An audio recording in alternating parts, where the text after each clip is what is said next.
If you were to ask me to describe homelessness in one word, I would say that a lot of times it's hopelessness. Um, it's it's not a matter of, it's hopelessness and it's failure. Um, and it's hopelessness in that you're not seeing a way out. It's very hard for people to see a way out of the downward spiral. Life in the past was kind of rough. I was going through a divorce and everything, and I ended up coming to the shelter because I was living with my mother, and my mother passed away, and I had custody of my two daughters. So when I finally came to the shelter, I had my two daughters with me, which was hard for me. You know, as being a man, I had to provide for them and everything. Then I also had a sous chef position. I was working with a Sedesco company at Hahnemann Hospital, and I was laid off. For the Philadelphia shelter system, my husband wasn't allowed to come with us. I would have, if I would have went with Philadelphia with the shelter system that they provide, I wouldn't have been able to. My husband would have been somewhere else. I wouldn't have been able to be together as a family. We had to be split up, and that wasn't an option. I wouldn't have been able to.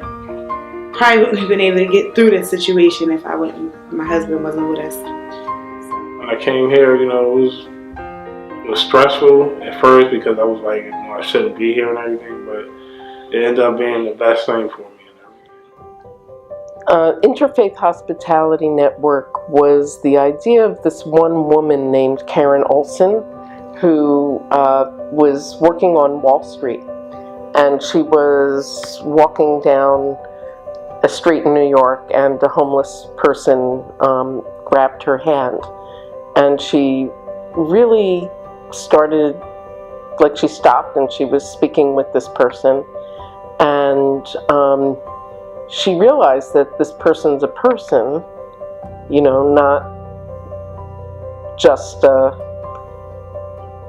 piece of furniture on the street.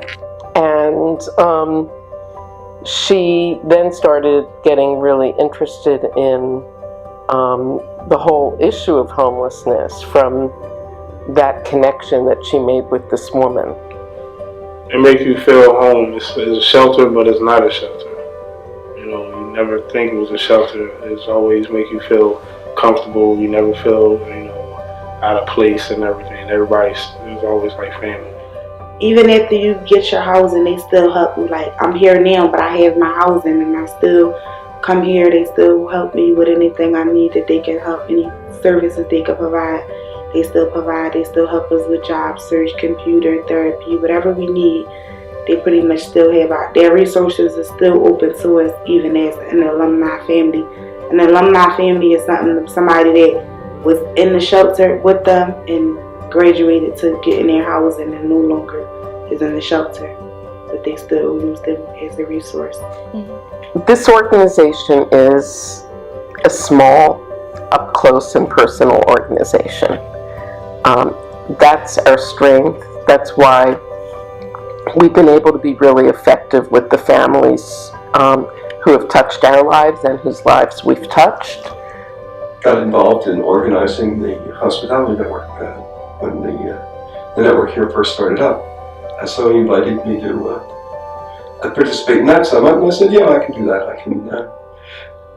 I can cook a meal for somebody because I also enjoy cooking. So I can cook a meal for some people. And as I met the guests, the homeless people that are in the network, it was clear to me that something worthwhile was going on, and that I could get more involved. So gradually I got more and more involved.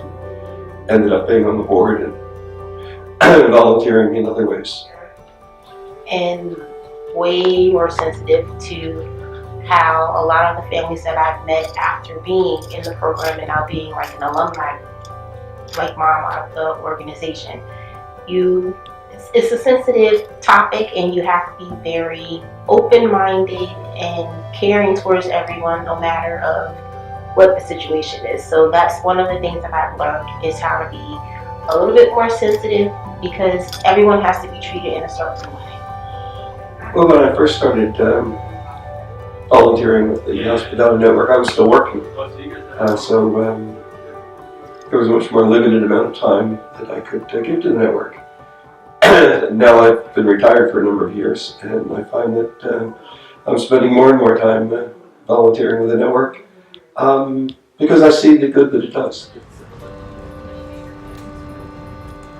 It's very satisfying to be able to help people to do the sort of things that I enjoy doing, working in houses, cooking for people, keeping track of things, and yet I can see the results that it does for people and how it improves people's lives. So it's very satisfying.